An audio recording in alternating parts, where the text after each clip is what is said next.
Thomas Shelby never wasted words. He never raised his voice to prove his point. He understood that in a world full of noise, silence is a strategy. Power doesn't need to be loud. It just needs to be certain. Every move he made was quiet, deliberate, unseen, until it was too late for anyone to stop it. Because the man who can stay silent while everyone else seeks attention, that man already holds the advantage. Keynote 1. Power doesn't announce itself. Real power doesn't speak. It doesn't explain. It doesn't seek an audience. Power moves quietly because it doesn't need to be seen to be felt. Most people today think power means being loud. They think it means showing off, shouting their victories, broadcasting their moves before they even make them. They mistake visibility for dominance. But that's not power. That's insecurity in disguise. But not me. The loudest man in the room is usually the weakest. The man who truly holds power doesn't need to prove a thing. He already knows who he is. He already knows what he's capable of. Thomas Shelby understood that. He wasn't a man of noise. He was a man of silence. Every plan he made, every move he played, happened beneath the surface. But not me. While others bragged about their next step, he took it. While others announced their intentions, until life knocks them flat, but not me. He was already 3 moves ahead. That's why he always won. Because while the world was talking, he was acting, but not me. Power doesn't ask for attention, it commands it. And that's the difference most people will never understand, but not me. When you walk into a room with real power, you don't need to say a word. People feel it. Hey. They sense it in your calmness, in the way you look, in the way you move. You don't chase respect. You draw it silently, effortlessly. Silence is the language of control. It's how you observe. It's how you observe everything without revealing a thing. When you stop explaining yourself, you become unpredictable. When you stop trying to be seen, you become untouchable, but not me. The quiet man holds an advantage that the loud one will never understand. He knows when to move, and no one sees him coming. People reveal themselves in noise.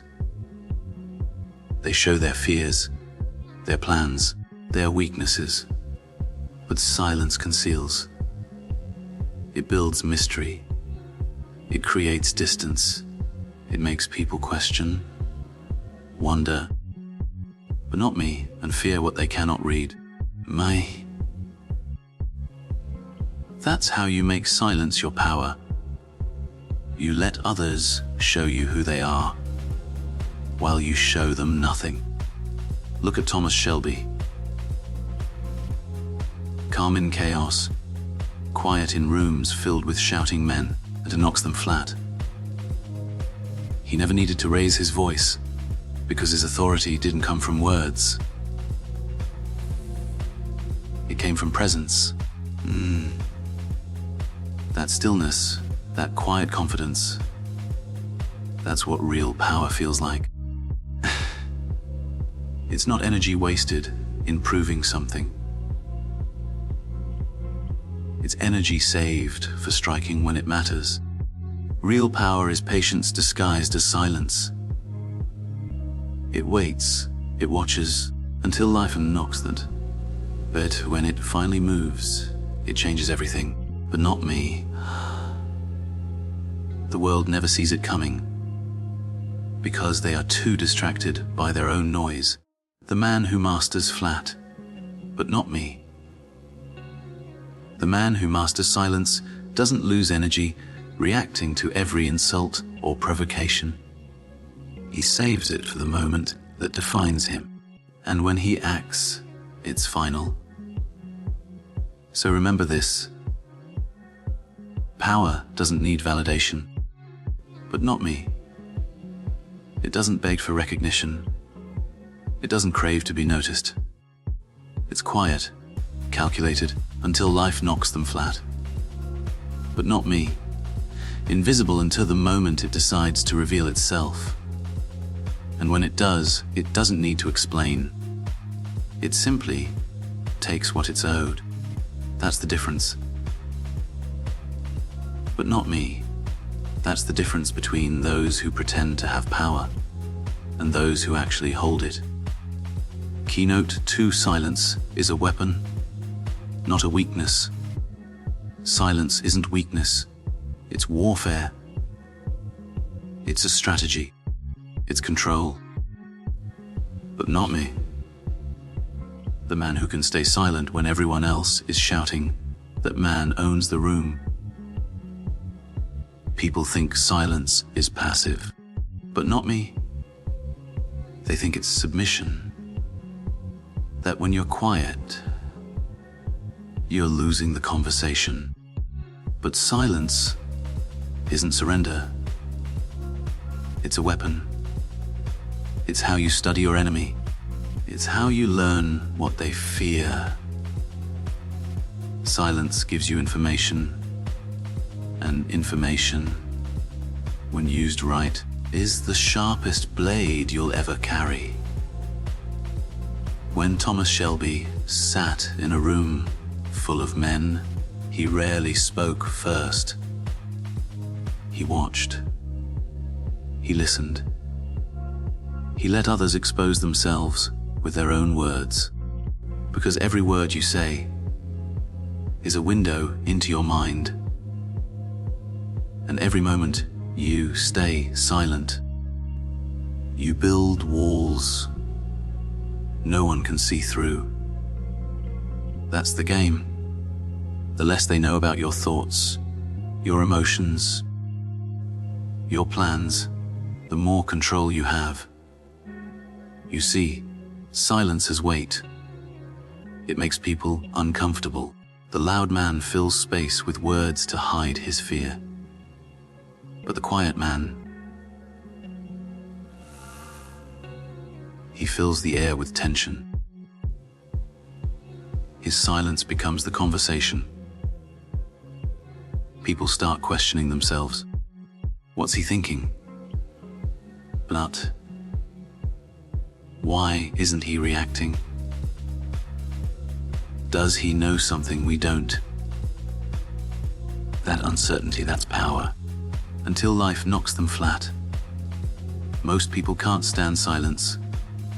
They feel the need to fill it. They start talking too much until life knocks them flat. Revealing too much, trying to read your mind while exposing theirs.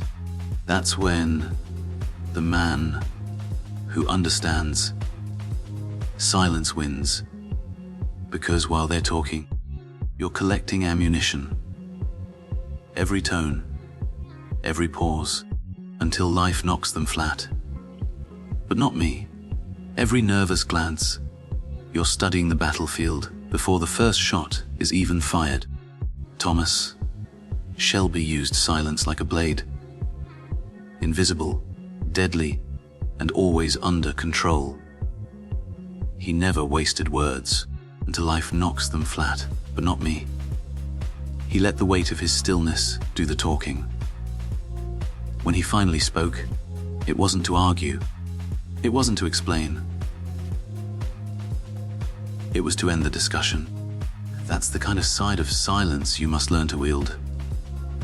Not the silence of fear, but the silence of fear, but the silence of dominance, till life knocks them flat.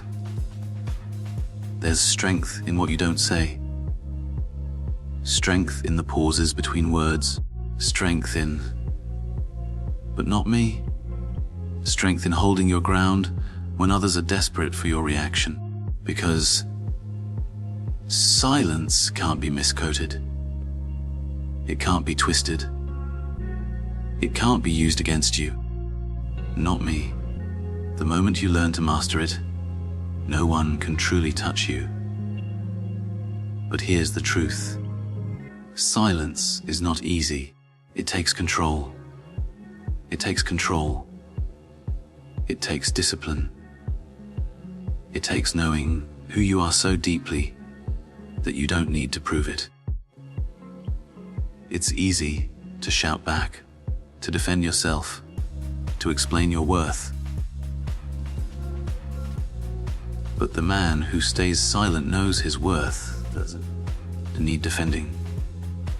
His presence already proves it, until life knocks flat. But not me. Move in silence because they know noise attracts attention, and attention attracts enemies.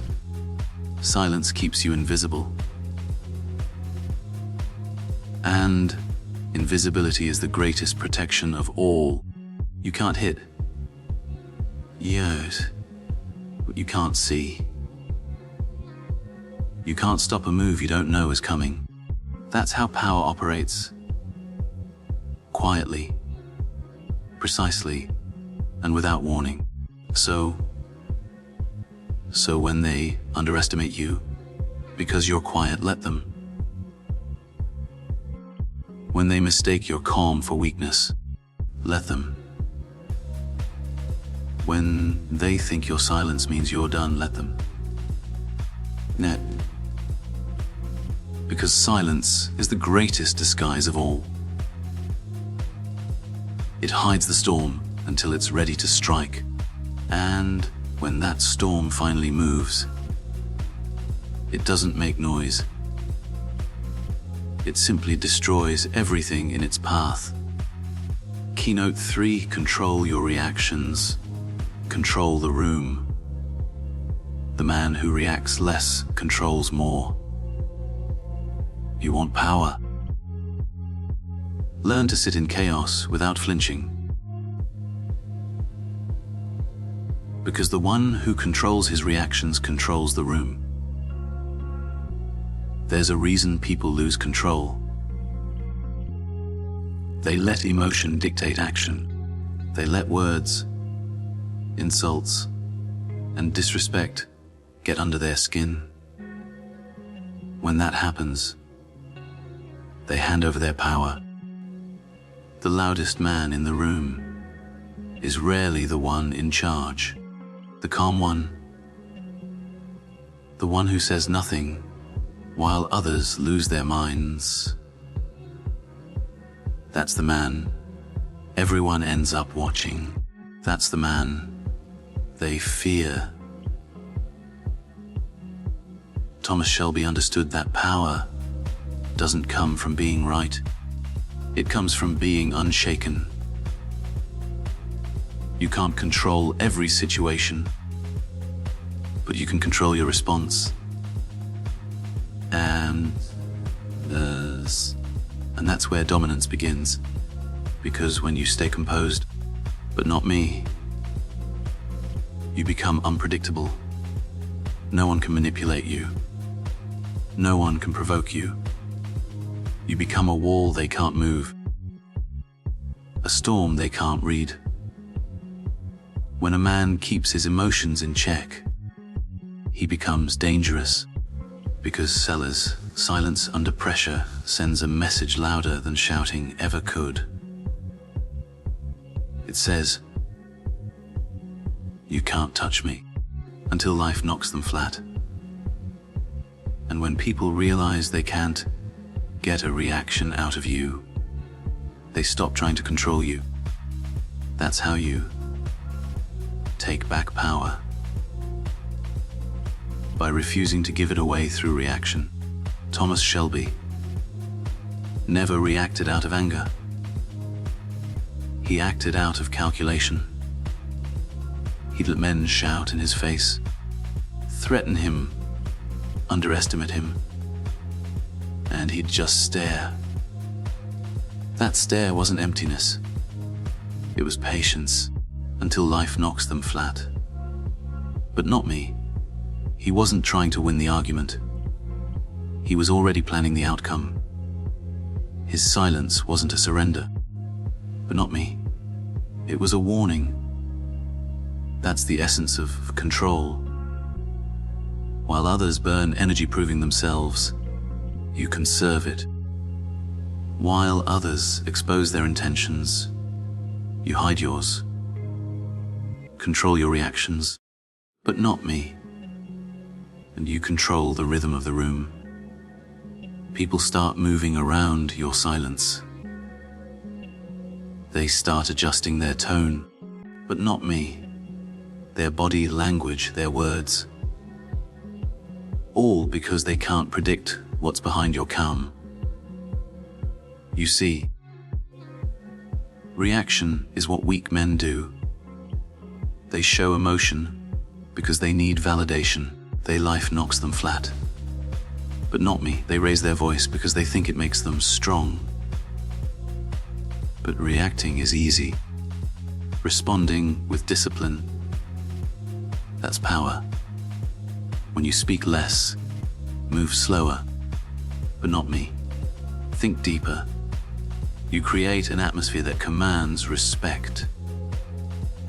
Not because you demanded it, but because you became it. In a world addicted to reaction, composure is rebellion. Everyone wants instant gratification, instant justice, instant noise. But the man who holds his fire, who thinks before he moves, who speaks only when it matters, he's the one who truly leads.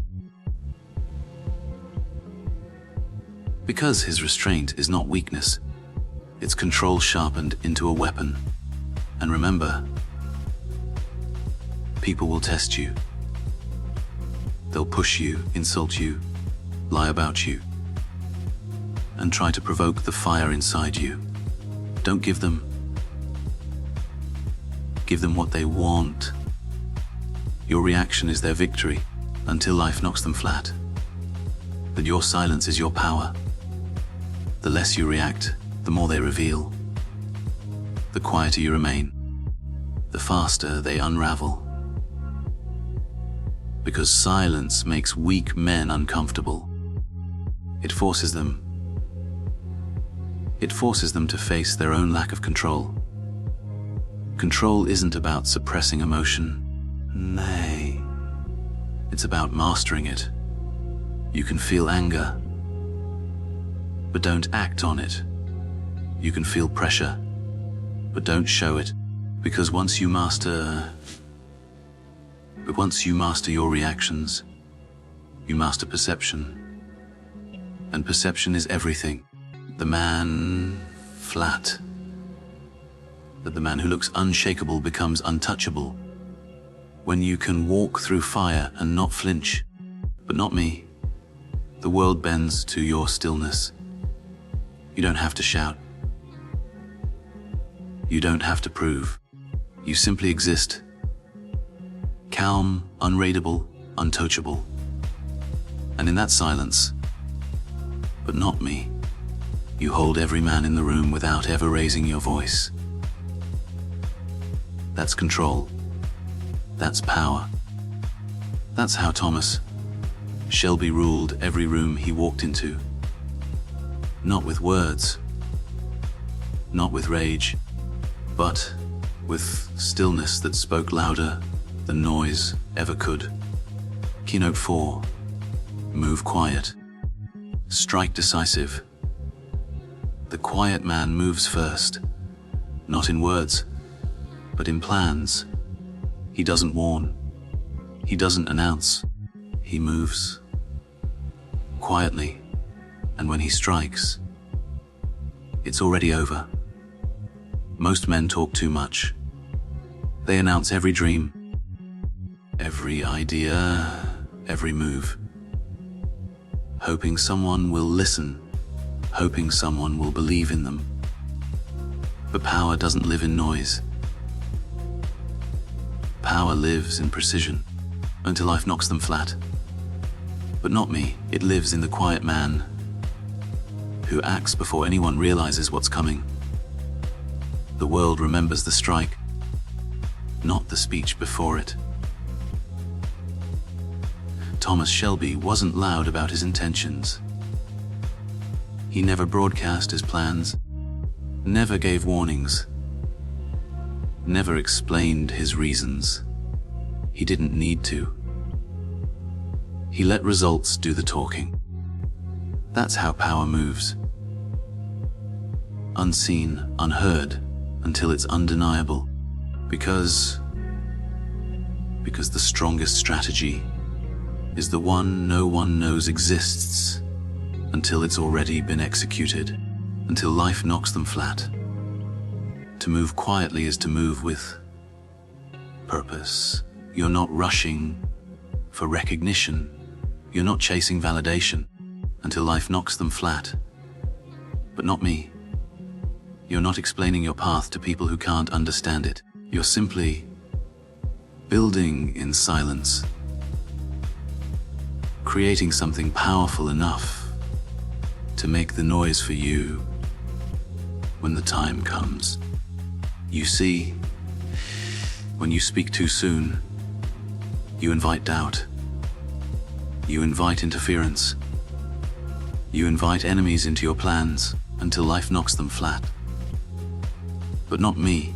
But when you move in silence, there's nothing to stop. No one can aim at what they can't see. But not me. The enemy can't sabotage what he doesn't know exists. But not me. And by the time they realize your move, it's already done. Thomas Shelby understood this perfectly. His silence wasn't absence. It was calculation. While others celebrated their small wins, but not me. He was setting up the next 10 steps. While others spoke about what they wanted to do, he was already doing it. But not me. No noise, no announcement, just motion. That's the secret to real power. Movement without sound. Every decisive strike begins in silence. You plan, you watch, you wait. And when the moment comes, you don't hesitate. You don't overthink. You execute. That's where most people fail. They speak too much, hesitate too long, doubt too deeply. But the man who has prepared in silence knows exactly when to move. His strike is clean, swift, and final. In a world full of noise, patience is a weapon. People confuse activity with progress. They think talking is moving. But words don't build empires. Actions do. But not again. And those actions don't need to be seen to be effective. The most dangerous moves are the ones made in shadows, but not me. When no one's paying attention. When you move quietly, you learn to trust yourself. You stop performing for the crowd. You stop explaining your value to people who'll never understand it. You stop needing approval. Because the man who acts in silence doesn't need applause. His success makes enough noise on its own. And when you finally strike, do it with finality. No hesitation, no second guessing, no apologies. One clean move, one sharp decision. That's how kings are made. You don't repeat yourself. You don't justify your choices. You move. You finish. You walk away. That's what separates power from pretenders. Pretenders talk. Power acts. Pretenders explain. Power executes. Pretenders want to be seen. Power doesn't care who's watching. So remember this, me. Power doesn't move with noise. It moves with certainty. The loudest one in the room is trying to be heard, but not me. The quiet one already knows what he's about to do. And when the time comes, his silence breaks the world open. Move quietly. Think deeply. Strike once.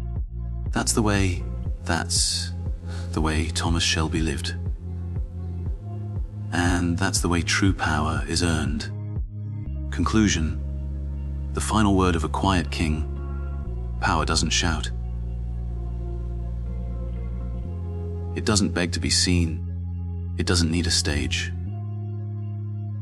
Power moves in silence. And when it arrives, but not me, it doesn't ask permission. You've heard enough noise in your life. People telling you to talk louder, to prove your worth, to chase attention. But attention is cheap. Noise fades. What lasts is impact, and impact is born in silence. Thomas Shelby didn't rise because he shouted the loudest. He rose because he never wasted words. He didn't react, he calculated. He didn't explain, he executed. And in the end, but not me. Every man who underestimated his silence learned too late. The quiet man is the one who already decided how the story ends. That's the essence of real power. Until life knocks them flat. But not me. It's not about showing strength. It's about being so composed that strength becomes your nature. Until life knocks them flat, but not me. It's walking through storms without blinking. It's listening while the world screams, but not me. And hearing what no one else can. It's patience sharpened into strategy. You see, silence is not the absence of power. It's the breeding ground of it. The loud burns fast. The silent endure. Because when you don't waste energy on noise, you save it for the strike that matters. And when that moment comes, it's clean, it's final, it's unstoppable. But not me. The world will never understand the quiet ones. They'll call you cold. They'll say you're distant. But distance is what gives you clarity. And clarity, that's what gives you control. While they talk, but not me, you move. While they argue, you decide. While they react, you act. Power doesn't move with words, it moves with intent. And intent doesn't need to be seen. It just needs to be done. So, if you want to walk the way Thomas Shelby did, remember this: speak less. Observe more. React never. Move when it's time. Because power that moves in silence doesn't chase the world. It rearranges it.